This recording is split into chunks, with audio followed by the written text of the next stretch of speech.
ડીસા તાલુકાના જૂના ડીસા ગામે સીધા અંબિકા મંદિર ખાતે યોજાયેલી સામાન્ય સભામાં ગામના વિકાસને લગતા વિવિધ મુદ્દાઓ પર ચર્ચા વિચારણા કરવામાં આવી।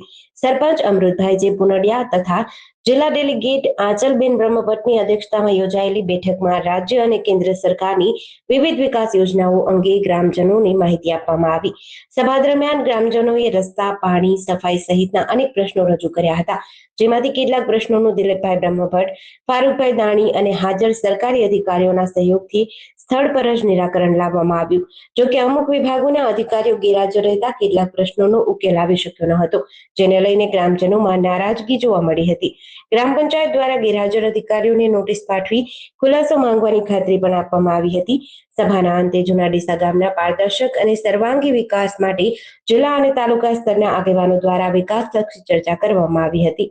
જૂના ડીસા ગ્રામ પંચાયત દ્વારા તાલુકા અને જિલ્લા પંચાયતના ચૂંટાયેલા સદસ્યોના માધ્યમથી ગામમાં સુચારુ વહીવટ ચાલે, ગામમાં સરકારી યોજનાઓનો લાભ લોકો સુધી પહોંચે, ગામના સરકારી અર્ધ સરકારી કર્મચારીઓ આવી અને ગામ લોકોને પૂરતી વ્યવસ્થા કરે, એ અનુસંધાને તમામ ડિપાર્ટમેન્ટના સરકારી અધિકારીઓ સાથેનો એક સંવાદ કાર્યક્રમ જૂના ડીસા ગ્રામ પંચાયત દ્વારા શ્રી અંબિકા મંદિર ખાતે રાખવામાં આવેલો।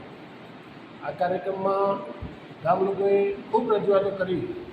ગામના મોટાભાગના પ્રશ્નોનું પંચાયત દ્વારા સ્થળ પર જ નિરાકરણ કરવામાં આવ્યું છે।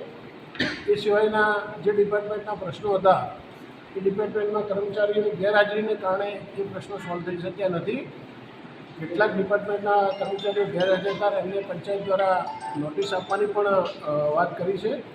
જે લોકસેવકો છે, ગામના જવાબદાર અધિકારીઓ છે, એમને પણ આ નોટિસમાં ઉપસ્થિત આ મિટિંગમાં ઉપસ્થિત રહેવા માટેની સૂચના ગ્રામ પંચાયત દ્વારા આપવામાં આવેલી હતી।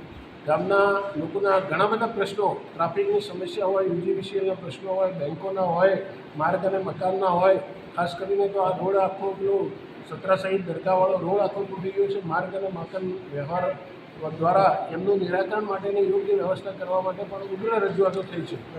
એ સિવાય યુજીવીસીએલના પ્રશ્નો, બેંકોના પ્રશ્નો, ખાસ કરીને ગામના વિકાસમાં જે કંઈ અવરોધરૂપ કાર્યો છે એને સારી રીતે સુચારુ વહીવટ ચાલે એના માટેનું આયોજન આજે રાખવામાં આવ્યું હતું। ખૂબ સુચારુ આયોજન, મોટાભાગના પ્રશ્નોનું ગ્રામ પંચાયત દ્વારા સ્થળ પર નિરાકરણ થયેલ છે। સરપંચશ્રી અને એમની આખી ટીમ ગામના વિકાસમાં કટિબદ્ધ છે। એ જ રીતે સાથે જિલ્લા પંચાયત અને તાલુકા પંચાયતના સદસ્યો પણ જોડાયા છે અને આ ગામનો વિકાસ, આ ગામનો સર્વાંગી વિકાસ થાય એ દિશામાં અમે સૌ તૈયાર પ્રયત્ન કરશું। પ્રસ્તુત ભારત માતા કી જય, વંદે માતરમ। જેડીસી ન્યૂઝ સાથે રાજુ પુનડિયા, બનાસકાંઠા।